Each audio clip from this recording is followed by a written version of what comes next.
Sexta-feira, 6 de março de 2021, seja bem-vindo. Gente, sejam bem-vindos a mais um Comente Bíblia. Nós vamos dar seguimento aqui ainda falando da história de Jeroboão, o reino do norte, o rei das 10 tribos, depois da divisão, né? Depois da morte de Salomão.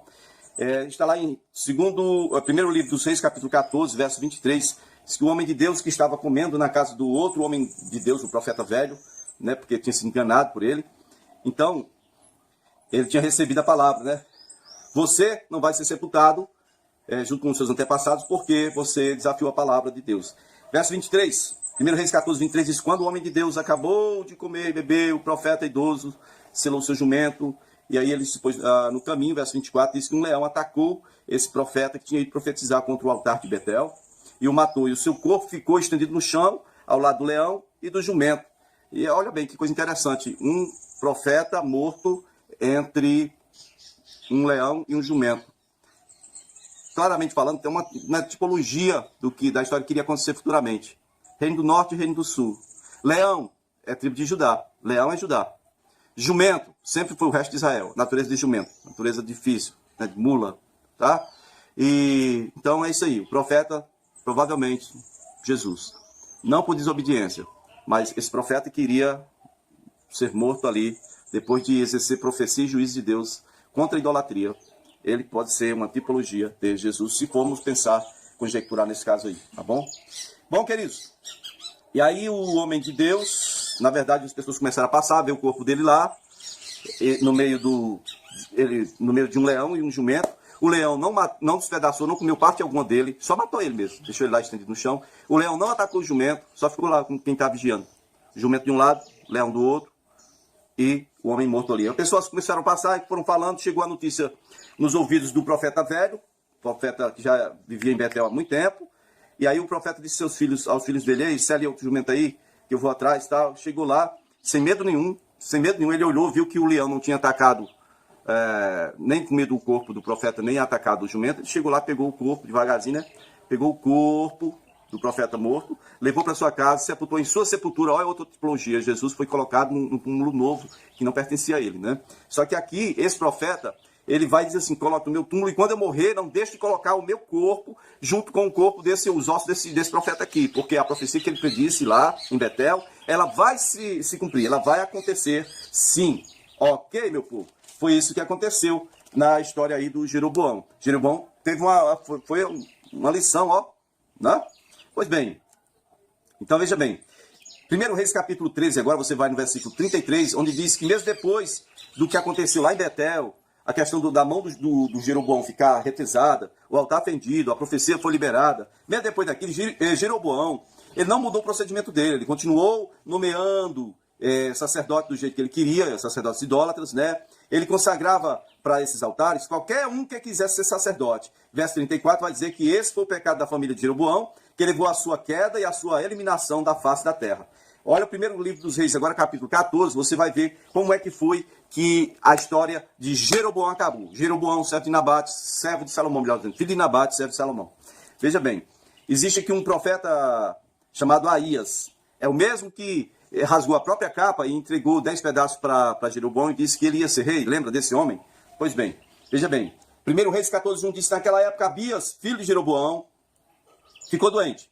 Aí o Jeroboão, rei das 10 tribos de Israel, disse para a mulher dele: olha, você se disfarce, você vai a Siló. Siló era onde ficou o tabernáculo desde que eles invadiram a terra, né, da promessa, ficou mais tempo, foi lá.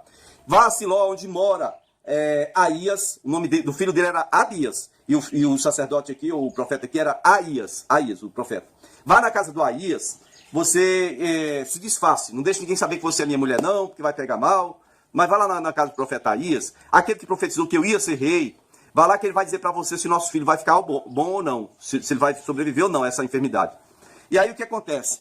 Deus tinha falado com o profeta Aías o seguinte: olha, a mulher de Jeroboão, ela está vindo aí disfarçada, e eu quero que você fale com ela isso e aquilo outro e tal. Aí o que acontece é que o profeta Aías já era cego de velho, ele não conseguia mais ver nada, mas ainda ouvia bem. O que acontece é que quando a mulher do Jeroboão chegou, ele ouviu os passos da mulher de Jeroboão, ele disse logo: entra aí, mulher de Jeroboão. Para que esse disfarce, né? Para que isso? Está disfarçando para quê? Pode entrar, eu sei que é você.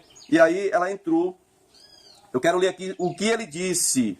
Olhe, 1 Reis 14, verso 6, diz: quando Aías ouviu o som dos passos junto à porta, disse: entra, mulher de Jeroboão. Para que esse fingimento, esse disfarce, né? Fui encarregado, o profeta está dizendo, eu fui encarregado de te dar más notícias. Vá dizer a Jeroboão o que o Senhor disse para ele, né? Assim diz o rei de Israel: eu tirei você dentre o povo e tornei você líder de Israel sobre Israel, meu povo. Tirei o reino da família de Davi, dei a você, mas você não tem sido como meu servo Davi, que me obedecia em meus mandamentos e me seguia em todo o meu coração, fazendo apenas o que eu aprovo.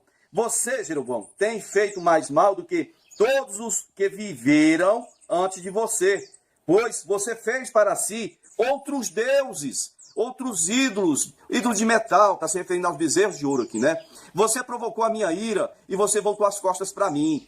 Por isso, trarei desgraça à família de Jeroboão, matarei de Jeroboão até o último indivíduo do sexo masculino em Israel, seja escravo ou livre. Eu queimarei a família de Jeroboão até o fim, como quem queima esterco. Dos que pertencem a Jeroboão, os cães comerão os que morrerem na cidade, e as aves dos céus se alimentarão dos que morrerem no campo, diz o Senhor. Quanto a você, mulher de Jeroboão, volte para sua casa. Quando você chegar em casa, o menino morrerá. E aí todo Israel vai chorar por ele e vão sepultá-lo. Ele é o único da família de Jeroboão que vai ser sepultado. Porque o Senhor ainda viu, é o único na família de Jeroboão em quem o Senhor ainda viu alguma coisa boa. Os outros não, os outros vão ser destruídos mesmo, queimados. Né? O Senhor levantará para si um rei sobre Israel que eliminará a família de Jeroboão. O dia virá. Quando? Agora mesmo. O Senhor ferirá Israel de maneira que ficará como um junco balançando nas águas. Ele desarraigará Israel desta boa terra que deu aos seus antepassados e espalhará para além do Eufrates, pois provocaram a ira do Senhor com os postes ídolos, né? E postes sagrados que fizeram. Olha bem, que fizeram. E ele abandonará Israel por causa dos pecados de Jeroboão, ou que Jeroboão tanto cometeu quanto levou Israel a cometer. Agora preste bem atenção. Esse negócio da idolatria em Israel começou onde? Começou quando? Começou com Salomão. Foi ele que começou isso. Jeroboão deu seguimento, tá? E por uma questão política também. Religiosa, político-religiosa, né? Político-religiosa. Então a mulher de Jeroboão chegou em casa, levantou-se, foi para Tisra, né? E quando chegou em casa, entrou em casa, o menino morreu. Pá! Então, é isso aí. Assim está. Vamos fazer uma pausa na história do Jeroboão aqui. E eu quero que você olhe agora também a respeito da história do Roboão. O que estava acontecendo na família do Roboão? Vamos lá. Segundo Crônicas 12, verso 1. Diz: depois que Roboão fortaleceu e se firmou como rei de todo Israel, abandonou a lei do Senhor. Ele agiu mal porque não dispôs o seu coração para buscar o Senhor. 1 Reis 14, verso 22 diz que Judá fez o que o Senhor reprova, pelos pecados que cometeram, eles despertaram a ira do Senhor, no caso. A ira zelosa do Senhor, mais do que os seus antepassados tinham feito. Também construíram para si altares idólatras. Está falando de Judá, gente, Reino do Sul, é onde estava Jerusalém, ali onde estava o templo. Eles fizeram para si também altares idólatras, colunas sagradas e postes sagrados sobre todos os montes, debaixo de todas as árvores frondosas. Havia no país até prostitutos cultuais, prostitutas e prostitutos cultuais. O povo se envolvia em todas as práticas detestáveis das nações que o Senhor havia expulsado de entre todos os israelitas. Isso aqui viu? Era isso aqui mesmo. Essa aqui é a obra que Salomão começou a fazer, tá? Começou em Jerusalém, em Judá, aquela região ali onde estavam as mulheres dele e queriam cultuar os seus deuses, cada um o seu próprio Deus. E aí o que acontece? No ano 942 a.C., ou seja, 3 anos depois que Roboão está governando, tem o nascimento de Asa, tá? Grava esse nome, Asa. O que acontece aqui agora é a invasão de Sisaque. Quem é Sisaque? É o rei do Egito. No quinto ano do reinado de Roboão, reino do sul, Roboão, filho de Salomão, por causa da idolatria, por causa do que Salomão começou a fazer, e eles deram continuidade. Sisaque, rei do Egito, atacou Jerusalém. Aí levou o quê? Todos os tesouros do templo, inclusive, né? Olha bem, segundo Crônicas 12, verso 2. Segundo Crônicas 12, 2 diz: por terem sido infiéis ao Senhor, Sisaque, rei do Egito, atacou Jerusalém no quinto ano do reinado de Roboão, com 1.200 carros de guerra, 60 mil cavaleiros e com um exército incontável de líbios, suquitas e etíopes, que vieram com ele do Egito. Aí conquistou as cidades fortificadas, todas aquelas cidades que Roboão tinha fortalecido, fortificado, murada. Eles tomaram todas aquelas cidades, né? E chegaram até Jerusalém. E aí o profeta Semaías apresentou-se a Roboão e aos líderes de Judá, dizendo: olha, vocês em Jerusalém, eles estavam todos lá em Jerusalém fugindo de Sisaque, se escondendo, né? Assim diz o Senhor: vocês me abandonaram, por isso eu agora os abandono e os entrego a Sisaque. E eu estou disputando aqui com os Ben-Tivi, os Ben-Tivi que canta alto, Deus me livre. Olha aí.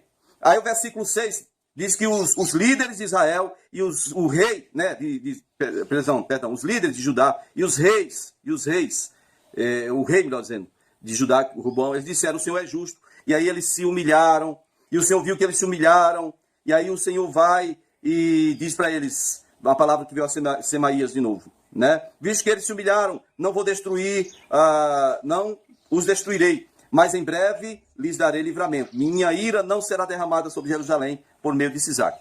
Eles, contudo, ficarão sujeitos a ele, para que aprendam a diferença entre servir a mim e servir aos reis de outras terras, negado. Olha aí, maldade, Pois é. Então, quando Sisaque, rei do Egito, atacou Jerusalém, levou todos os tesouros do templo do Senhor e também os tesouros do palácio real, né? A glória e o esplendor de Salomão. Cadê agora? Cadê? Foi tudo para o Egito. Foi tudo para o Egito. Tá bom? Inclusive, os escudos de ouro de Salomão. Lembra? Tem um vídeo aí para trás. E falava até o peso, o peso de quanto ouro tinha nesses escudos, né? Os pavês desses escudos grandes, escudos pequenos, né? Que Salomão tinha mandado fazer. Levou tudo. E aí o Roboão mandou fazer uns de bronze, bronze, latão, tá? Bronze, para substituir os de ouro que foram levados pelo Sisaque, rei do Egito.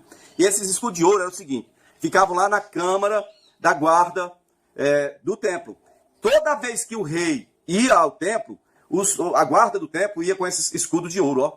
Agora não, agora é bronze, é só bronze, né? Depois eles devolviam, depois que o rei ia embora, eles devolviam os escudos para o devido lugar, né?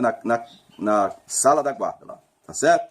E aí o versículo 12 de 1 Rei 14, vai dizer assim, versículo 12 1 Reis 14, é isso. Versículo 12 vai dizer assim, ó: como Roboão se humilhou, a ira do Senhor afastou-se dele, e ele não foi totalmente destruído. Na verdade, em Judá ainda havia algo de bom. Bom, meu povo, começou a chover aqui, graças a Deus, mais uma vez hoje, e é isso aí. Quero só que você compreenda a importância que é nós observarmos, em primeiro lugar, a ordem de Deus, aquilo que Deus determina para nós, e não abrirmos mão disso por nada nem para nada. Quando aquele profeta velho chegou para enganar o outro profeta, ele disse que um anjo tinha falado, e que era para ele ir lá, e não sei o que, aquela historinha. Eu lembrei de Paulo, quando ele diz assim: vocês passaram, ó Gálatas, tão rápido de um evangelho para outro evangelho, o qual não é, na verdade, outro evangelho, ainda que nós mesmos venhamos trazer outro evangelho, aí um anjo de Deus venha trazer outro evangelho, não aceite não, seja anátema, seja tal, seja maldito, amaldiçoado, preparado para o fogo. Então preste atenção, querido. A palavra de Deus é a palavra de Deus. Não adianta querer fazer acréscimo, não adianta querer diminuir, tirar pedaço. Não adianta querer arrumar uma interpretação própria para justificar os próprios pecados, as próprias falhas, a própria impiedade do nosso coração ruim. O que temos que observar é a palavra, temos que crer na palavra, viver na palavra e entendendo que a palavra de Deus é só escrita. Não. Tem muitos casos, eu já vivi isso, em que a palavra de Deus se torna viva e eficaz, tá? Ela se torna rema, ela se torna uma palavra ao vivo. Eu já vivi isso. Então, preze pela palavra de Deus, observe a palavra de Deus, cumpra a palavra de Deus, não rede nem para a direita nem para a esquerda, observe retamente, ande retamente diante de Deus, Ele irá te recompensar. Em nome de Jesus.